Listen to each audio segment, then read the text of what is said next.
Hi, everyone who is joining. I always have to center myself when we first start. Um, so excited for today's talk. Create your dreams through the power of curiosity with Van Lai-DuMone.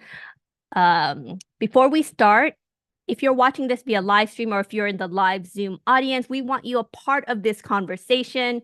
So in the comments, in the chat, whether you're watching this on LinkedIn, YouTube, Facebook, whatever, um, please in the comments, introduce yourselves, give us your name. If you want to connect with other folks on LinkedIn, you could also give your LinkedIn profile wherever you're at so you can grow your community. And also, feel free to ask questions, even if you're not in the live Zoom audience and you're watching this on LinkedIn or wherever, whatever channel it is. If you have any questions, put it in the comments, and periodically I will be reading through those comments and asking questions or asking our guests those questions. For those who are live to Community of Seven, the purpose of these calls is really to help our listeners elevate their mindset and their skill set by bringing in leading authors, coaches, executives, founders, and subject matter experts. This is a micro learning, and it's a training and development that focuses on offering small, bite-sized, small learning units with just the right amount of information to help our learners achieve a goal. This is not a webinar where you passively listen. We want you to take 1, 2, 3 actions after this call. And we really want you to implement the learnings from today's calls within 24 hours. So once again, this micro learning is about creating your dream life with the power of curiosity with Van Lai-DuMone. Our goal, once again, is to democratize training, leadership development, and training for all. And that's why these calls are always free and open to the public. Our goal is to train 1 million people during my lifetime. So thank you for joining this microlearning. Um, and if you are in the live Zoom audience, if you feel comfortable, turn on your videos because I know for me as a speaker, it is very helpful to see your beautiful faces. And don't worry, you won't be on the screen unless you ask a question later on. So once again, we're going to be talking about the power of curiosity today. And what's funny is last year, Van had spoken to our community, and she had listed this VIA character assessment. Van, I don't know if you can in the comments put that link to that test, but we did a separate talk, and for shits and giggles, I took this VIA character assessment, and my top strength was honesty, followed by spirituality, not a surprise, love of learning, gratitude, and fairness. Curiosity, which is defined as taking an interest in ongoing experiences for its own sake and finding subjects and topics fascinating, exploring and discovering. This on my list was almost dead last. It was number 19. So curiosity was probably the last on my list of strengths. So I think it's really important that we kind of have this conversation. As you know, character strengths are really about your core personality traits, and I think it's kind of helpful if I'll post the link and I'll try to post it on for folks who are watching via live stream on the different platforms.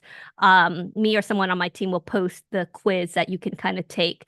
But it was really eye-opening for me because I never really realized that I had a issue with curiosity. But the more I think about it, I remember I just did an interview right before this because I'm promoting my books. I'm just kind of on tons of interviews, and someone asked me about how I was kind of growing up, and I remembered when I was first, like I think in my 20s, and I was starting a new business. This is before I got married, and I was talking to my mentor, and I was like, I just feel like I'm stuck. I just don't, I feel like I'm doing the same thing over and over again. And I was also kind of at this time single, and why am I not dating, And my mentor asked me, so what do you do every day? I was like, I usually wake up in the morning, maybe 6, 7. I start working. I get in from my computer. Sometimes I'll have lunch and then I'll work. And then I pretty much work and then have dinner and then I go to bed.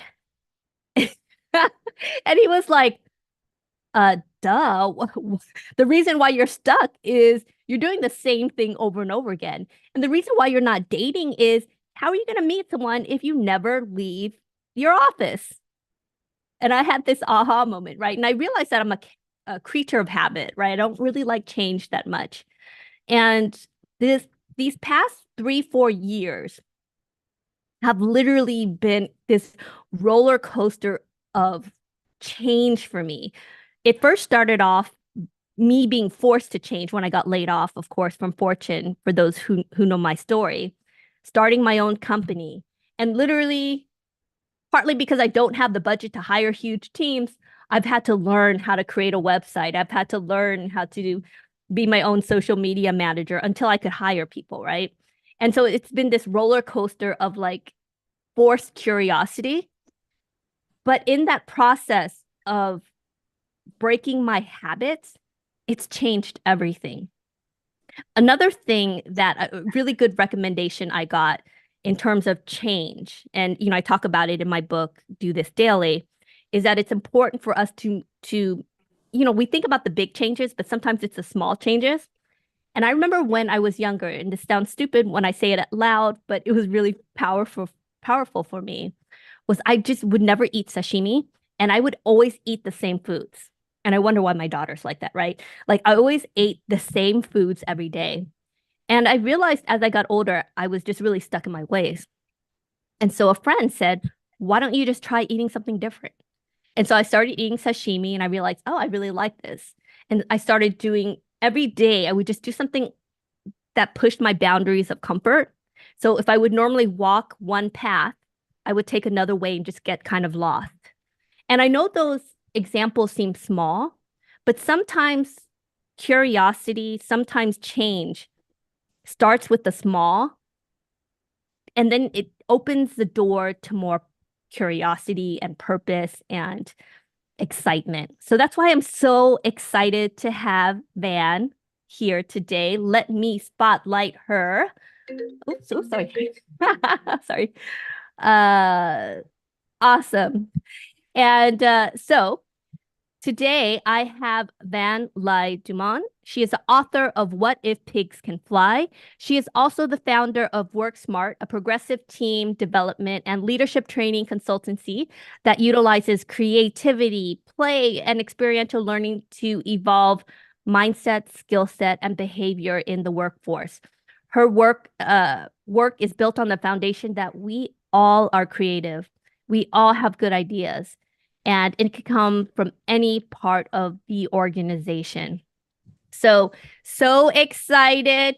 Welcome, Van Lai Yay, DuMone. thank you. Hi, everyone. Thanks, man. This is my I'm second just adding the appearance on sound Community effect. 7. So I just got that from Gary. You know Gary Ware? Yes. Oh, you have some sound. You got some sound effects. So that's amazing. I thought it was all you. Well, you know what? You It's deserve. You deserve the applause. Aw, thank you. Well, it's great to be back on here for. So Len and I met just online, I guess just virtually. Me attending these. We have a lot of people in Yes. common, and we had our first chance to meet in person about 6 months ago. And oh my gosh, like the energy here is nothing compared to our energy in person. So really excited to be back on here again with you. But you make a really good point because part of it is curiosity, right? Yeah. Because Yes. we kind of met because either you or I reached out and I was like, oh, it's another Vietnamese woman, let me reach out to her and see what she's doing, and we're kind of in the same space. And Yeah. that curiosity also was like, oh, when I was in LA, I was like, and it's almost like dating, right? It's really hard to make friends. I don't know if the folks who are on this call feel the same way, but it's really hard making friends as you get older. But it's almost like dating in some ways because I was like, Dan, you don't know me, but will you have lunch with me, right?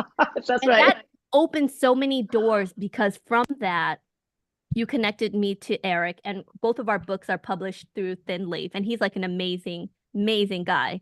But like, it's like the power of curiosity and connections, and you know, breaking the monotony of what we do daily makes such a huge Hmm. difference. So tell me more about curiosity as a habit. So in your book, What If Pigs Can Fly, and it's out now. Make sure you buy it. pre-order. You don't need a pre-order. You can go on Yep. Amazon, wherever books are sold, and buy it right now. You talk about, strengthening our curiosity muscle. Can you share a Mhm. personal story where rekindling your sense of wonder led to an unexpected journey or outcome? So, yeah, absolutely. So the book is filled with those stories, and I'm going to start with this idea of where this idea for this book came from. Is so I share a story in the book where when I was in college, I went to UC Santa Barbara, and I drove this little white Toyota Tercel, no air conditioning. So I had the windows rolled down all the time, and I had gone to this art show and I got this little polymer clay flying pig, and so I had it hanging on my rearview mirror, and I'm telling you, like this idea of having the windows down and seeing this little flying pig fly around while I'm driving up and down the coast, really, I feel like made me believe like if this little pig can fly, we are able to follow our curiosities and do anything. Um, and even going further back, and I don't know if you had a question for this later, but I'm just going to reveal now. Um, this idea of following curiosity has always been a part of my life. And as I started doing this work, and sharing this framework on how to follow curiosity, I thought I made it up. But in sharing it more and sharing this next story more, I realized I didn't make this up. This has been instilled in me since I was a little girl. Now, Lan had just mentioned that we are both Vietnamese. I'm a Vietnamese refugee. I came here in 1975 and with my family. And my mom was one of the first 20 women to become licensed Vietnamese manicurists. And it all started at a Vietnamese refugee camp where these 20 women met a Hollywood movie star who was volunteering. They're named Tippi Hedren. And they were curious about her long red manicured nails, which led them down this path of taking small steps towards that curiosity. So Tippi brought up her local manicurist to teach them how to do a basic manicure. They started taking lessons at this local beauty school. And those small steps and following that curiosity led them to become the first 20 Vietnamese manicurists in the United States. And it was the refugees and immigrants after them who followed that path. And it's now an $8.3 billion industry. So it's a powerful story of what curiosity can lead to. And I mentioned in the book, like, these women, they had lost everything, including their homeland, yet they had their curiosity. And by following that curiosity, they created this life for themselves and this opportunity for so many people to follow in their footsteps to create a future for their families and their children. Um, and then just growing up, because out of necessity, my parents had to follow curiosity, I just saw that every day. So for me, it was almost um organic to follow my curiosity, but just like you said, like asking me out on a date, like a lunch date, was following curiosity, but you're still nervous, right? I think that's Yeah, the beauty of curiosity, is that it's always going to ask you to step out of your comfort zone and do something you're not comfortable doing. And I think that's why the steps in the book are important, because it helps people to do so. I love. um I want to pause real yeah, quick yeah. for those who are watching this in the live Zoom audience, or if you're watching this on the live stream platforms. In the comment, I want you to answer this question. Why are people why are why aren't people more curious? Is it fear of failure, if it's perfectionism? And maybe you ask yourself, why are you not more curious? And I want you to put it in the comments right now. I'm going to count down. We're going to press send at the same time. 5, 4, 3, 2, 1. Press send. And I see my friend Michelle. Hey, hey, Michelle. Fear, wanting to be and do better. Asking questions has been Mm, discouraging. Oh, that's a good one. I want to yes. bookmark and talk about that later. Fear and um, uh, not a growth mindset. My perception is that people are wrapped in their own problems and feel too busy. Kathleen, Hmm. I hear you on this. I'm tired and treading day by day. As a parent, I I hear you see too. you. I hear you. Um, I love this fake feeling of safety and routine. Hmm. Asking questions has been discouraged. Wanting to be and do better, fear. Okay, thank you so much, everyone, for that honesty. Yes. Well, while you were talking, Van, I was kind of thinking, and I kind of want to go back to that whole thing with um curiosity has been discouraged. How many of us have heard from parents or teachers, kids are supposed to be seen and not heard? And or sometimes you have an opinion and you're wrong. right? And it starts to get ingrained in your head that you shouldn't have a voice, you shouldn't be curious. Or think about the sayings, curiosity killed the cat, right? Hmm. And I know growing up, in my household, it's a bit, we grew up in a, very similar household. You were either a doctor, engineer, a lawyer, or, you weren't successful, right? Yeah. And so there wasn't any curiosity in terms of explore, be an artist, do all these other things. And I remember like I used to really love art, but it wasn't something that was in arts weren't encouraged in my house because creativity was seen as something that you couldn't make money A from it. success. Yeah. It was success. Right. So why do you think, and we saw a few people who kind of talked about why they think people aren't more curious. Hmm. What what do you think is the main thing holding people from curiosity from your point of view? And what can we do to kind of go past that, to Sure. overcome that? So I think as a culture, we train curiosity out of people. Or I wouldn't, so let me rephrase that. We don't train curiosity out of people because as humans, we are all innately curious and like our curiosity is always there, but we're trained to stop following it, right? As kids, like as you mentioned, as kids, Warren Berger wrote a book called A More Powerful Question. I refer to it in my book. He says kids between age 2 and 4 ask 400,000 questions, and as kids, we follow those curiosities. Like I remember being a kid, like I had a curiosity, you follow it, and when you chase that curiosity, another door opens for you, and another curiosity comes up. But as we go through the educational system, we start working. We are trained out of following our curiosity, and we're trained to worry. We're trained to follow rules. Um, so, so I think in a cultural way, in a societal way, it's not that our curiosity isn't there anymore. It's just that um, we're so accustomed to doing what we're told to do, right? And doing the things that, like you said, Lan, like the way we were raised, do what's going to make you successful, rather than taking those curiosities that come up for each of us and following that path. And I absolutely do believe that our curiosities are very unique to each of us. Like I'm curious about certain things because I'm meant to follow them. You're curious about certain things because you're meant to follow those. And then fear stops us, right? But how is that going to lead to me making more money? How is that going to make me look good? Someone put here, am I going to look stupid for doing this?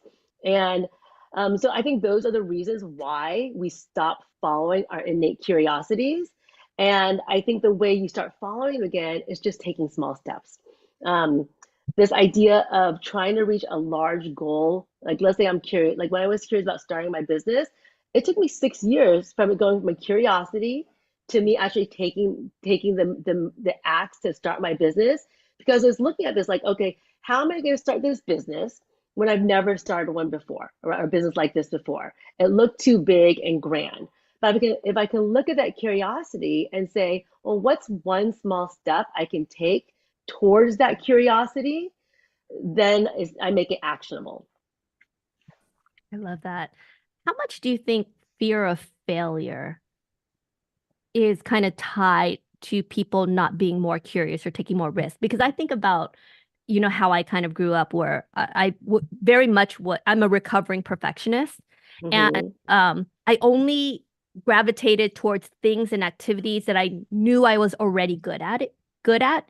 And Hmm. so when we only focus on the things that we're good at, we, and we're not curious about things that we might not be good at, Hmm. we kind of shut the door to a lot of different things. Like, for example, I used to have a fear of public speaking and all this other stuff. And so I used to avoid it like the plague. We But were the same person, Lan. no, but part of it is dealing with your fears. And then, I used to Yeah. have social anxiety. And Hmm. and I love your tip about starting small because I used to be deathly afraid of just talking to strangers. And so what I started to do was I started with little kids. So I started, and it sounds a little bit Yeah. creepy now that I say it out loud, but I would just see little kids and just like start talking to them. And then I started talking to adults that I was just in a store, like a convenience store and just, hey, that's a nice hat that you have. And the more you do something, the less scary it gets. But that part of Absolutely. that is curiosity to change and try something that is out of your comfort zone, right? But Hmm. if you have a perfectionist standpoint, you're never going to try because you think I'm not going to be good at it. Like, how do we kind of untangle the two, especially for those? Because I feel like there's the type A personality is usually kind of tied to perfectionism as well. Yeah. How do you tackle that? And how does that tie into curiosity? Sure. So I do talk about, so the book is this whole framework on how do you follow curiosity, right? The first one is start wondering and wandering again to really uncover what your curiosities are. The second thing is asking powerful questions like what if, how might I, and then come up with a small action step that you can take to move forward. And then I go into talking about mindset matters, and that's what you're talking about right now. Um, this we're never going to take any action unless we can change our mindset. So I talk about a couple tools. That's like the idea of a reframing tool to get us out of this stuck mentality, to get us out of this mentality of a fixed mindset. So think about like if you have a curiosity and you might, so for example, for me, if I use this reframing tool, um, my initial thought like starting a business, I don't know how to start a business. That's my limiting belief, my limiting mindset. But if I can change that to say, I have not started a business yet. Um, so now I have it's now a broader question or a broader statement. I haven't started a business yet. And then I can look at what are what's some evidence that shows me that I can do this. And my evidence might be like, oh, well, in the past, I didn't think I could learn to surf, but I learned to surf. Um, I didn't think I could get my MBA, but I got my MBA. So you have to take the time and sit down and talk yourself into it. Talk yourself into it, and then take those small action steps. I really believe, I quote Dr. Robert Mauer's book, One Small Step Can Change Your Life, the Kaizen Way, in my book as well, because he talks about the neuroscience of taking small steps like you did, Lan, talking to little kids first, right? And the neuroscience behind that is when you're trying to reach these curiosities, when you're trying to reach these large goals, your brain is going to shut you down. The amygdala is going to be like, that's too big of a goal. That's too scary. I'm not going to do it. But if you can break it down to one small step, it's going to allow you to reach your goals faster because you're bypassing, you're tiptoeing around the amygdala. Um, and I want to say the other thing is you just have to do it, right? Yeah, You to just start. have to do it. And the more you do it, the more confident you'll be. For example, you asked me, for example, in my life. So I did a TEDx talk on curiosity. Yeah. And I had already been kind of thinking about curiosity, studying it, talking about it. And one day I was on LinkedIn and I saw a post from a woman who I met at a conference a year earlier, and she was producing a TEDx talk. It was called Mission of Mavericks. TEDx Women Mission of Mavericks, right here in Orange County, about 30 miles down the road from me. And they were selling tickets.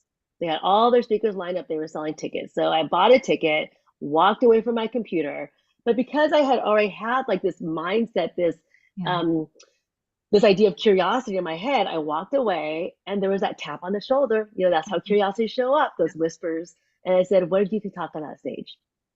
And I might have, initially, I think in the past, I would have just ignored that curiosity, right? Yeah. Like too scary. Like I can't speak on that stage. It's gonna, your fears are always going to stop you. So did you reach So out to her? I Like, certainly did. Yeah, because I was primed to follow curiosity. I went back to my computer and I emailed her and said, I saw you're having this TEDx talk.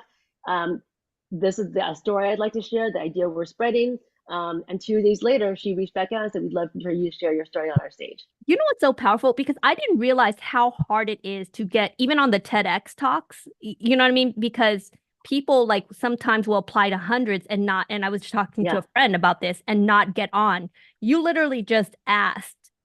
Well, yeah, I'm telling you, there's something about curiosity, like following that intuition. It wasn't me playing like, okay, here's all the TEDx's I want to talk on the stage. I'm gonna sit there and email every single person. Yeah. It was that moment of you need to do this one, right? You know, So you we have to remember really. You are Oh, reminding me of that Nora Roberts quote, which is, if you don't ask, the answer is always no, yeah. right? And And that's what what's the worst curiosity that is. could We have to happen, ask. right? Yeah. Yeah, absolutely. But I do believe like I'm a strong believer in intuition, right? So like I mean but I am such a doer. I will make lists, I will check things off. I'm gonna email 10 people a day, tell them about my business. All that stuff is necessary to run a business, get what you want in life. But we're all I would say for the most part we're all very good at doing that. But how many of us are good at walking down the street and hearing that little tap on the shoulder and saying, "Oh, I'm gonna go and do that too." Right? Yeah. I'm gonna reach out with that email. I'm going And to you know, call her and see if she wants lunch. and do you know why? Is because the fear and the self-doubt usually is like, no, don't do it. Right? Yeah. Don't do that. And part of that is really trusting your intuition.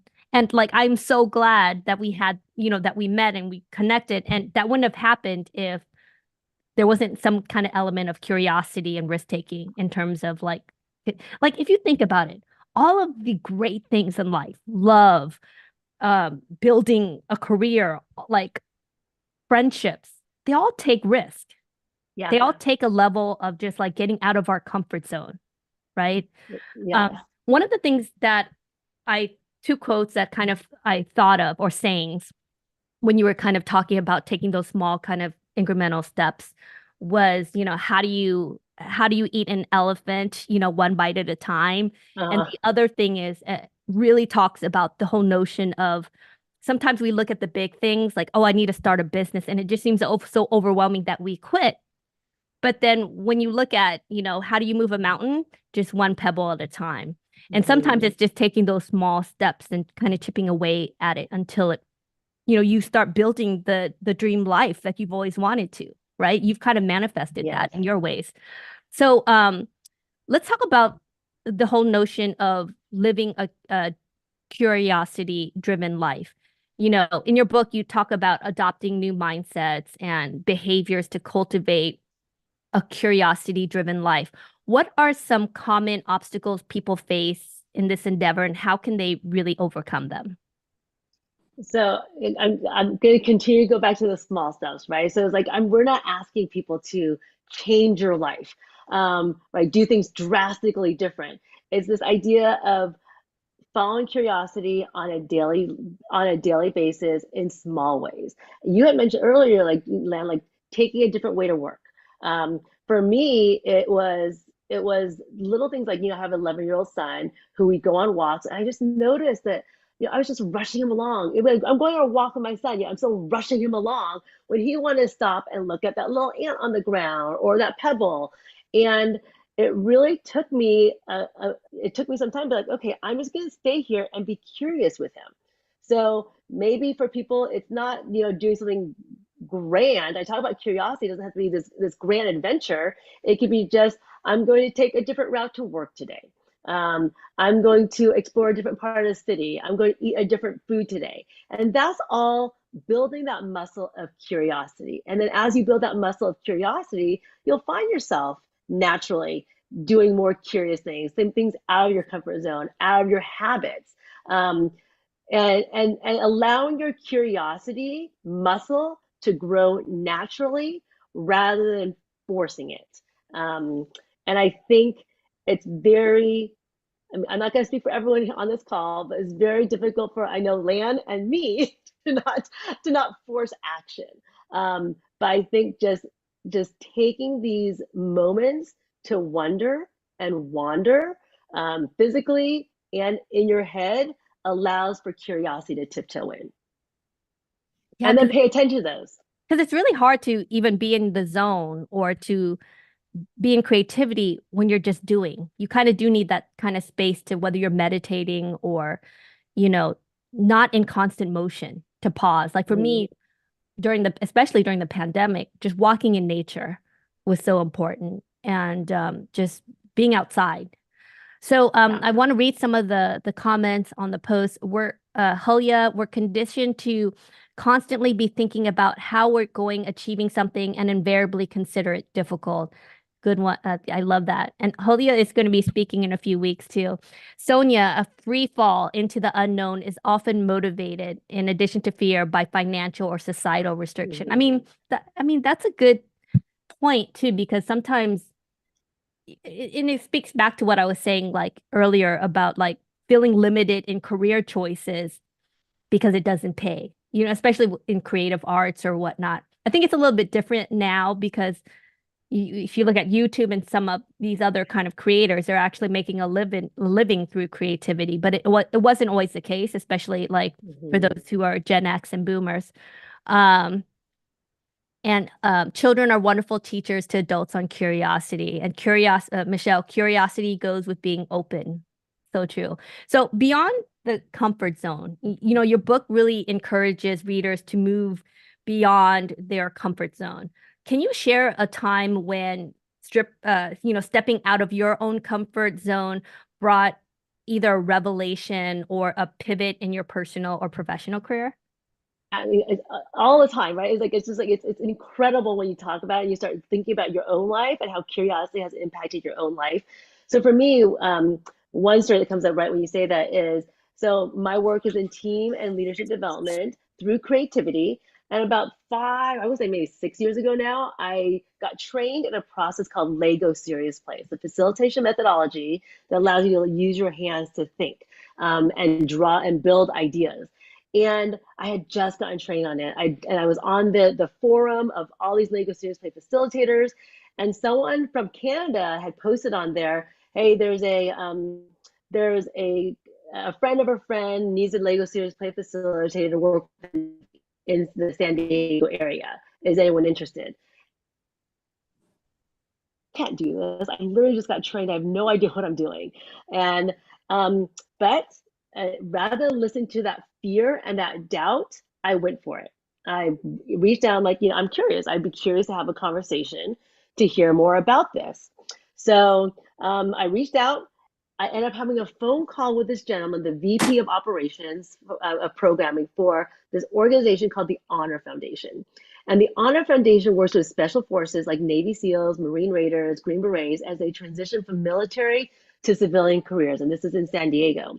And I proposed my Lego Series Play workshop for them.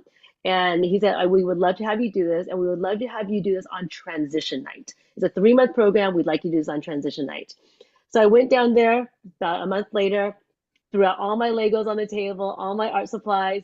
We did this workshop that helped these military special force operators look at what their future could be based on curiosity and creativity. And it's been one of the most rewarding experiences of my life. I go in every quarter and do that now. But not only that, but because I ignored my fear or overcame my fear and reached out and followed that curiosity, that first night standing in front of this organization, in front of these military men and women on transition night, I thought to myself, this is no accident. Like 40 plus years ago, my first home coming to the United States was Camp Pendleton Marine Base in San Diego. And you guys were such a huge part of my transition. And now, 40 something years later, I get to stand here and be a small part of your transition. The curiosity got me there. And this would have never happened if I had followed that fear versus following my curiosity. I love that. I kind of want to, I'm looking at some of the questions or comments on the various live stream. So Bob on one of the live stream says one of his fear in terms of why he doesn't chase curiosity is not being able to support his family or being a failure, right? And I think that's a really good point. It makes me think of the whole kind of ikigai concentric circles, right? You want to do what you love, you have to be good at it, but it also has to be what the world needs, and Mm-hmm. you need to get paid for it. So for those who are on this call who want to kind of chase their curiosities and their dreams, but they're just afraid that they can't make a living from it, what do you say to them? I what I say is you don't know. We never know, right?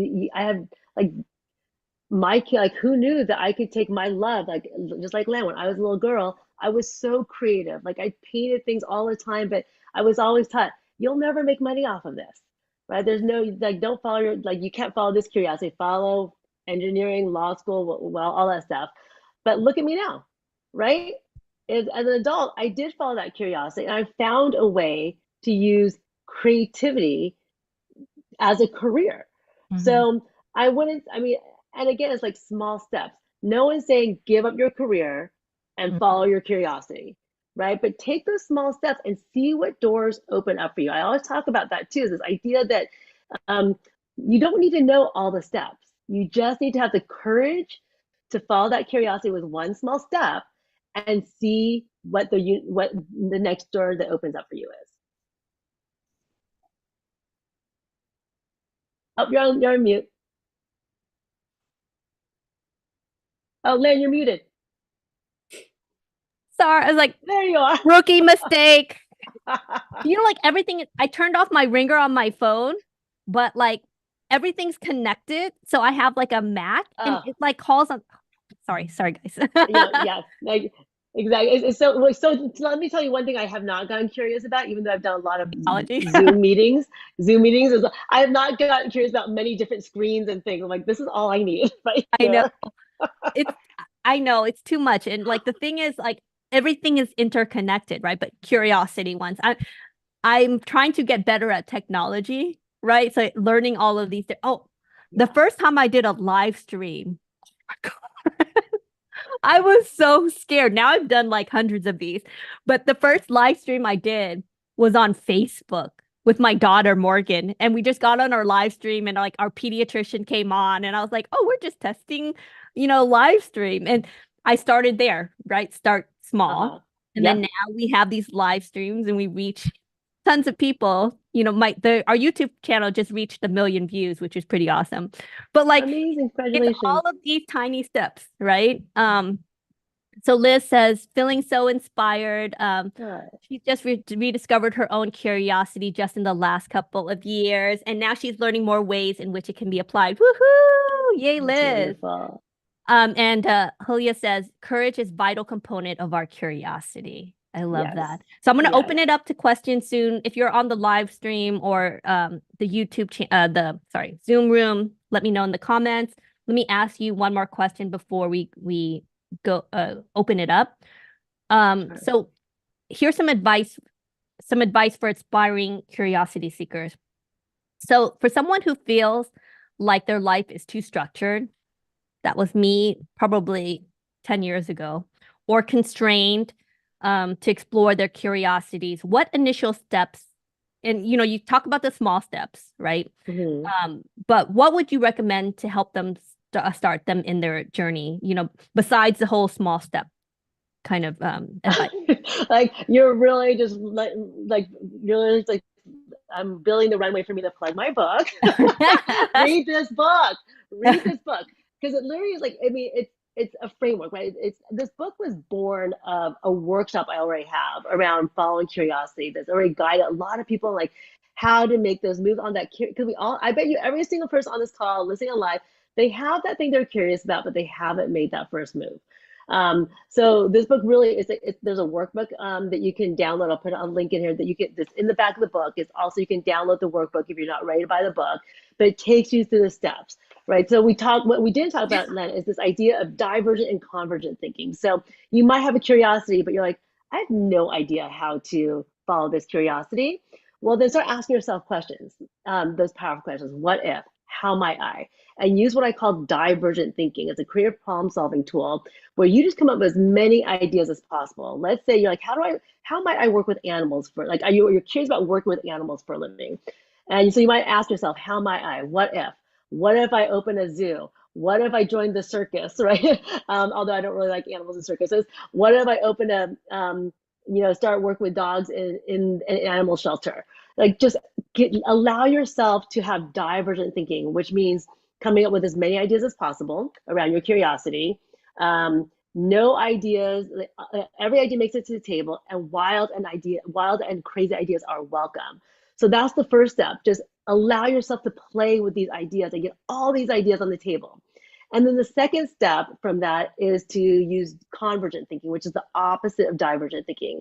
Now you're going to narrow down those ideas. So you've got all these amazing ideas on divergent thinking. And now you can say to yourself, well, I don't want to leave where I'm living. I want to make a living at this. I'd like for it to happen within the next year. And then you can look at all your divergent ideas and narrow down which ones are going to make it across those filters, and then look at those ideas and pick one to get started with. So that's the 3-minute version of what I teach in the book. But this idea of allow yourself to get creative first without judging any of your ideas. And after you've done that, then think about the practicality of it. And then choose one thing to move forward with and one small step to move forward with. I love that.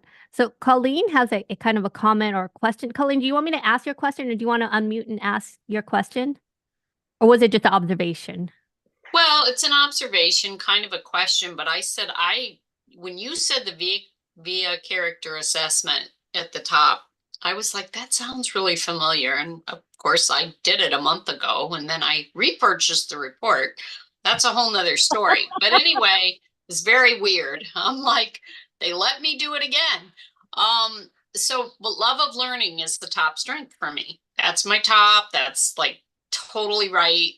Which curiosity is, a natural part of that, and people see me that way. But Lan, you said you scored very low on curiosity, and even me. I mean, it ranked curiosity on below. So my question, observation, whatever, is maybe do we all beat ourselves up and think we're not curious? I mean, and are we not more curious than we think? And I love your book title, What If Pigs, what if pigs can fly? But I mean, it's just an observation and a question. I mean, are some of us, just beating ourselves up and saying, hey, I'm not a curious person? And maybe will that open up people to do more? I don't know. Thanks, Colleen.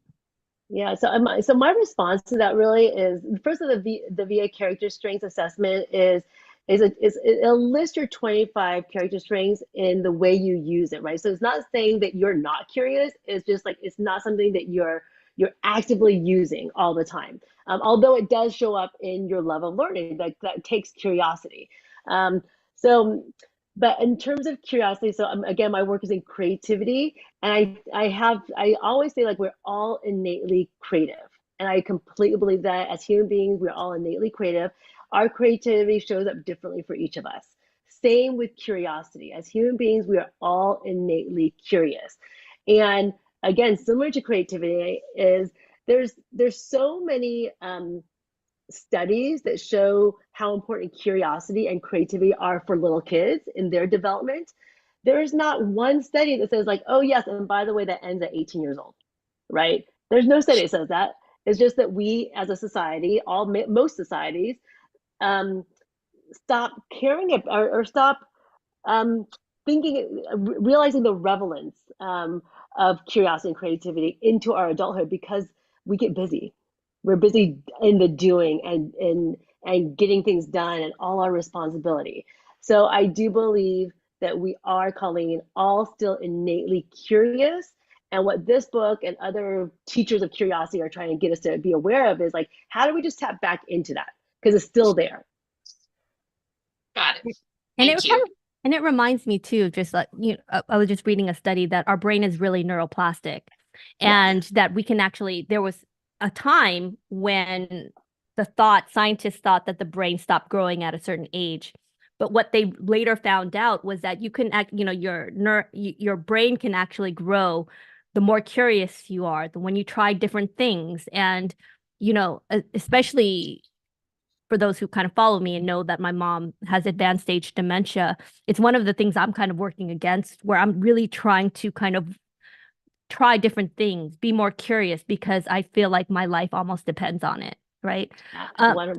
Yeah. Yes, Lisa, I love your comment. Lisa, do you feel comfortable enough unmuting and then just kind of talking about your experience? Or Lisa, if I see you. Sure. Hi, everyone. Hi, Lisa.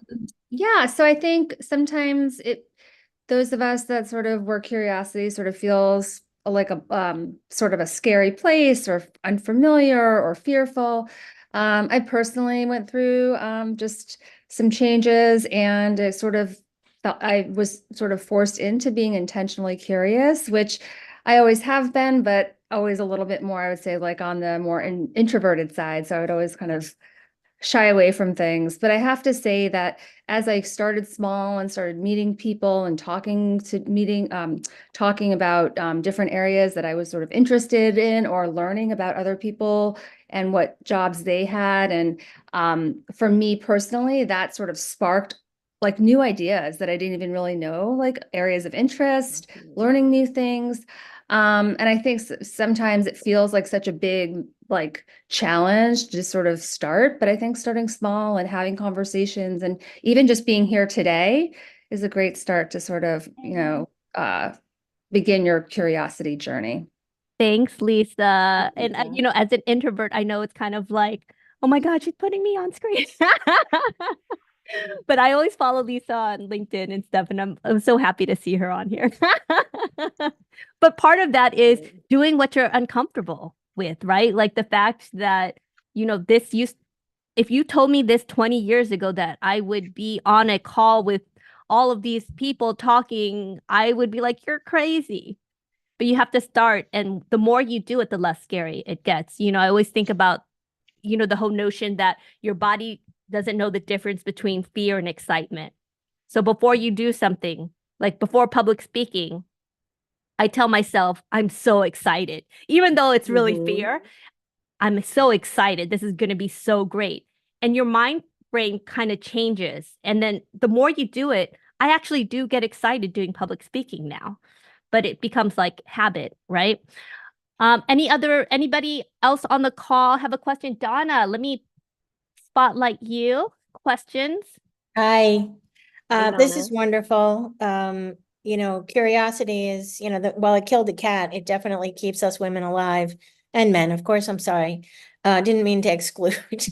But I have to say that, one of the things that I knew as a child very early on was some of the things that I did that were, quote, cute or funny, in kindergarten and first grade. And it was on stage, in the little plays.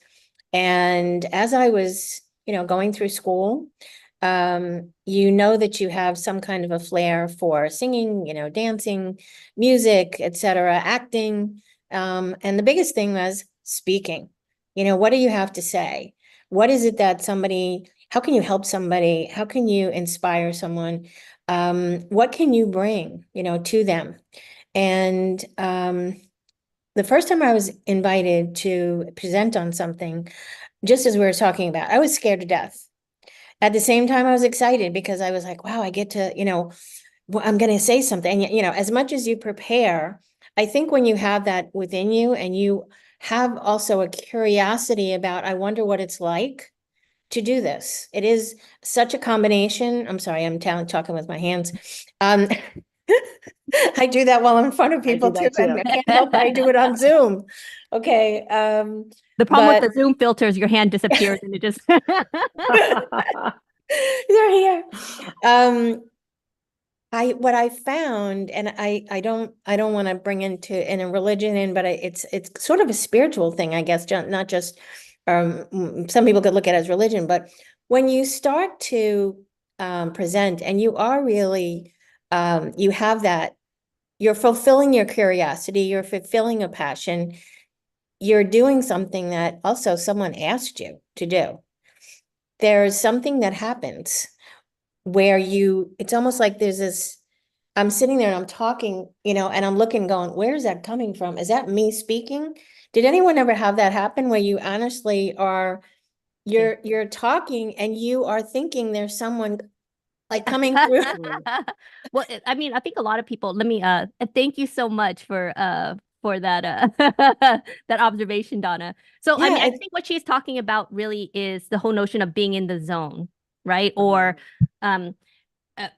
Elizabeth Gilbert, she wrote sorry, let me find this. Elizabeth Gilbert wrote Eat, Pray, Love. And she has a second book. I forgot what the title was, but in it, she was talking about, yes, about writing. And when she writes, it's not her writing, it's like the voice of God, or, you know, for some people it might be science or whatever it might be, right? Oh yeah, big magic.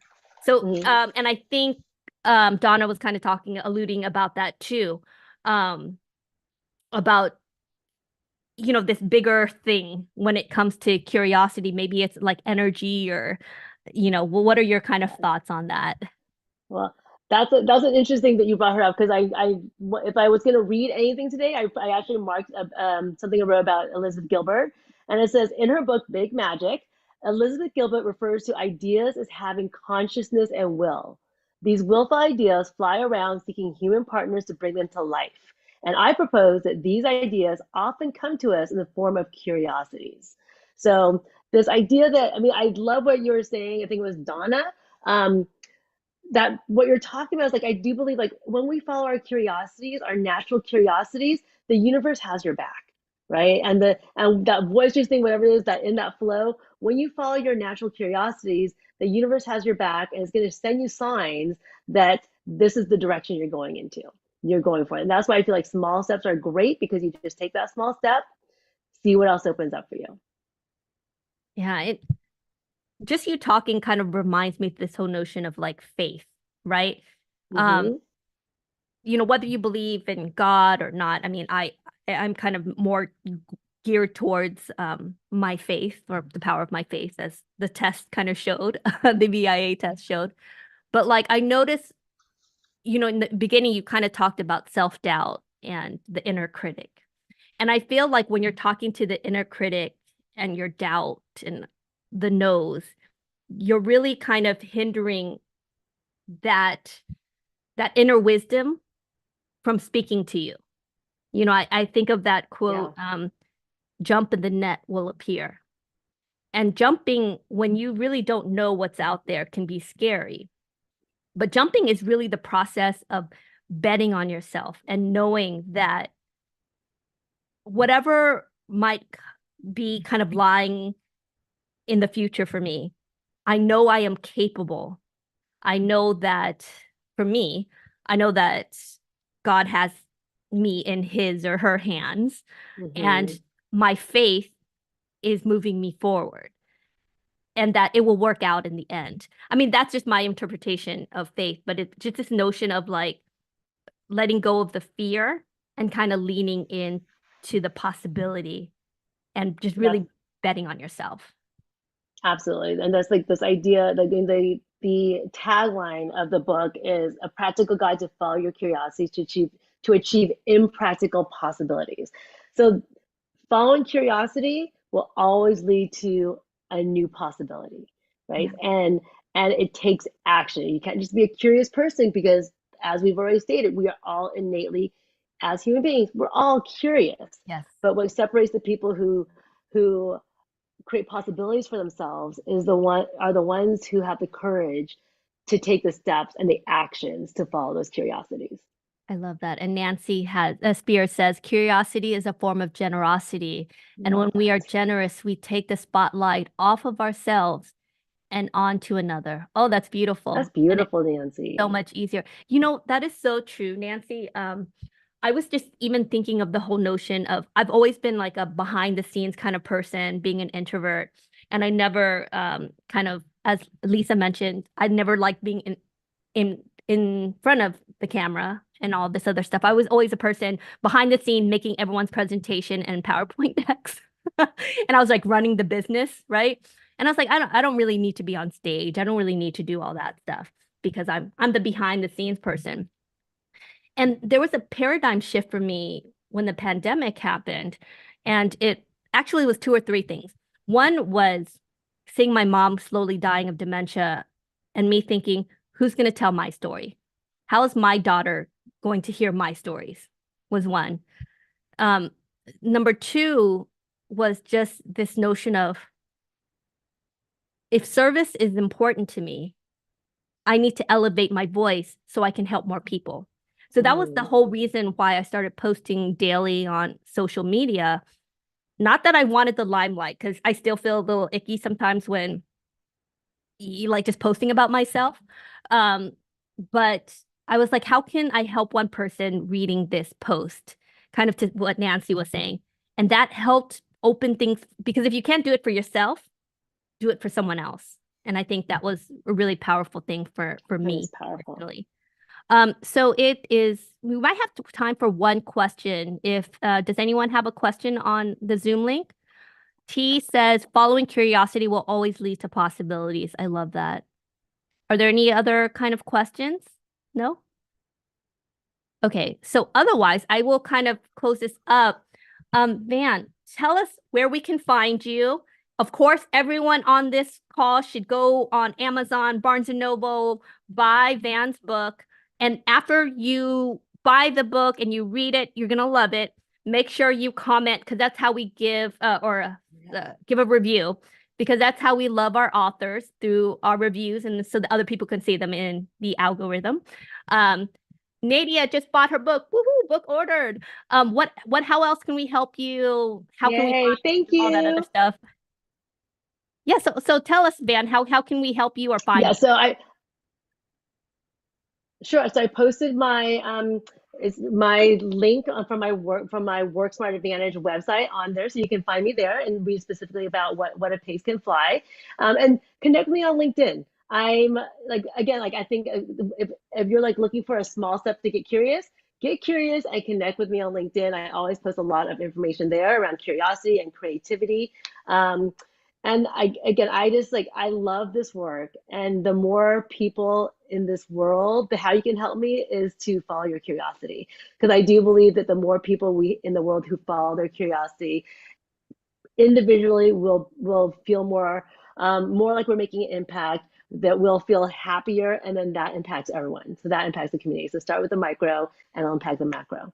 And final, what's the one thing you want the folks who are listening and watching this right now to take away from this call? The one thing.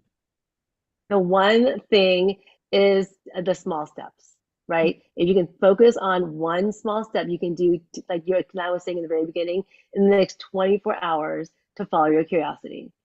So maybe reach out to someone on LinkedIn that you haven't reached out to, or talk to a little kid on the street, whatever it is. So folks, you know what to do. For those who are in the live Zoom audience, okay, put this on gallery mode, turn on your video cameras, unmute yourself. Come on and unmute yourself. And I think Van deserves a round of applause. Thank you. Thank you, everyone, for being here. Thank you. Wonderful conversation. Excellent. See you at the next talk. We have one next week on how to get on podcasts.